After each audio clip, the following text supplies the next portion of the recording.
બનાસકાંઠાના કાંકરેજના એમએલએ આંદોલનનું રણશીંગું ફૂક્યું છે। અમૃતજી ઠાકોર હાઈવેની બિસ્માર હાલત મામલે રણશીંગું ફૂક્યું। 27 ડિસેમ્બરે ભલગામ ટોલ પ્લાઝા ખાતે ધરણા યોજશે। ધારાસભ્ય પોતાના સમર્થકો સાથે ધરણા કરશે।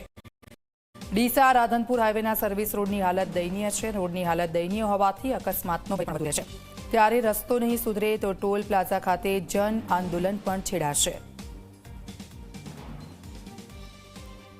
હું છું આપનો અમૃત ઠાકોર કાંકરેજ ધારાસભ્ય।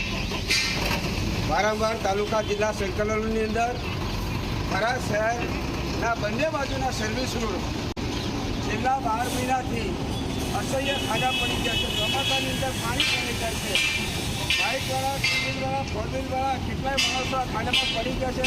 નાની મોટી ઇજાઓ થઈ છે।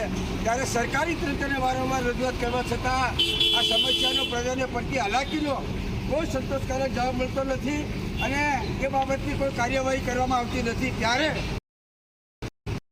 આ સોશિયલ મીડિયાના માધ્યમથી કાંકરેજ તાલુકાની સર્વ જનતા મારા શહેરને આહવાન કરું છું કે 27 તારીખે બપોરે 1 વાગે